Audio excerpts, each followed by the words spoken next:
काकू काकू पटकन या, आई बघा ना कशी करते, आई पडली. रेणूने धावत धावत येऊन सांगितले. अरे काय झालं, प्रतिप्रश्न करत धावतच सुमतीने रेणूच्या घरात प्रवेश केला. रेणूची आई पाय घसरून घरात पडली होती आणि तिच्या डोक्याला जबरदस्त मार लागला होता.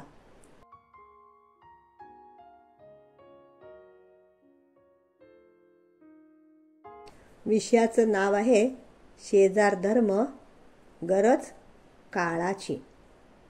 काकू काकू पटकन या, आई बघा ना कशी करते, आई पडली.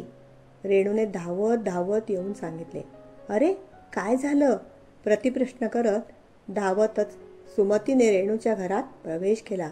रेणूची आई पाय घसरून घरात पडली होती आणि तिच्या डोक्याला जबरदस्त मार लागला होता. रक्त वाहत होते आणि रेणूच्या आईची दातखिळही बसली होती. प्रसंगाचे गांभीर्य ओळखून सुमतीने ताबडतोब 108ला कॉल केला. काही क्षणातच सुसज्ज गाडी दारात उभी राहिली आणि रेणूच्या आईला वैद्यकीय मदत मिळाली. वेळेवर उपचार झाले म्हणून बरे, नाहीतर अनर्थ ओढवला असता. इतक्यात राजू, सुमतीचा मुलगा, शाळेतून घरी आला. आईला शोधू लागला. रेणूने घडलेला सारा प्रसंग राजूला सांगितला. एवढ्यात राजूची आई घरी आली. राजूने तिच्याकडे जरा रागानेच पाहिले आणि म्हणाला, काय गरज होती तुला एवढं सारं करण्याची? काय कटकट या शेजाऱ्यांची. या रेणूचे बाबा बाहेरगावी नोकरीला आणि नसती कामं आम्हाला. आई तुला कळतच नाही, उगीच उठाटेव करत बसतेस. राजूचा चिडका सूर आणि त्रस्त चेहरा पाहून आईने राजूला जवळ घेतले.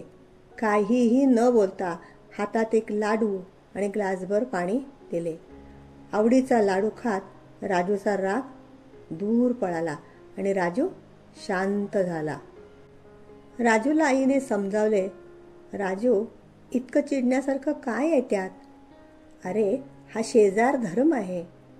वेळ प्रसंग पाहून एकमेकांच्या मदतीला जावेच लागते, मदत करावी लागते. यालाच तर शेजार धर्म म्हणतात. नातेवाईक, मित्रमंडळी, सहकारी दूर असतात, ते मदतीला धावून येतात, पण ते पोहोचेपर्यंत वेळ जातो जो खूप महत्त्वाचा असतो. म्हणूनच शेजारी आणि त्यांची मदत ही खूप महत्त्वाची. तू क्षणभर विचार कर, ही वेळ आपल्यावर आली असती तर एकंदरीत शेजार धर्म टिकवणं, जोपासणं हे खूप महत्त्वाचे. कधीकधी हे सख्खे शेजारी बऱ्याच वर्षांपासून शेजारी राहत असतात. त्यांची मुले एकमेकांसोबत हसत खेळत भांडत मोठी होतात. उच्च शिक्षण, नोकरीच्या निमित्ताने दूर जातात, पण त्यांची एकमेकाविषयीची ओढ मात्र तीच असते. वडीलधारी मंडळीही या शेजारच्या मुलांवर पोटच्या पोरांप्रमाणे प्रेम करतात, मदत करतात आणि मोठ्या मनाने कौतुकही करतात. वेळप्रसंगी ओरडतात, दम देतात, हक्काने 2 शब्द ऐकवतात.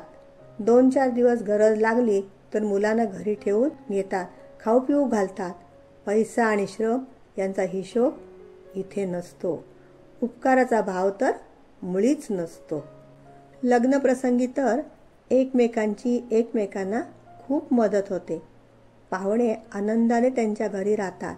अशा वेळी लहान जागेअभावी होणारी अडचण आपोआप दूर होते. आपल्याच घरी मंगल कार्य आहे असाच भाव जणू प्रत्येकाच्या मनी असतो. जसे सुखात तसे दुःखातही हे शेजारी मदतीला धावून येतात. ही झाली काही वर्षापूर्वीची परिस्थिती. आता काळ बदललाय. सातत्यानं बदलणारी नोकरी, व्यवसाय यामुळे प्रत्येक वेळी नवी विटी, नवे राज्य अशी अवस्था असते. कधी कधी तर मुले परदेशी जातात. तिथे हा शेजार धर्म दूरच राहतो. प्रत्येक जण आपल्या कामात इतका व्यस्त असतो की बऱ्याच वेळा शेजारी कोण राहतो हे त्याला माहीतही नसते. ते जाणून घेण्याविषयी त्याला उत्सुकता पण नसते. काय करायचे आपल्याला, कोणी का असेना, असाच त्याचा स्थायी भाव असतो. आपण भलं, आपलं काम भलं, एवढाच काय तो हिशोब. समोर व्यक्ती दिसली तर ओळख करून घेणं, बोलणं हे तर सोडाच, पण एक स्मितहास्य देण्याचाही या मंडळींना कंटाळा येतो. एकंदरीत काय, 2 डोळे शेजारी, भेट नाही संसारी, अशीच काहीशी अवस्था.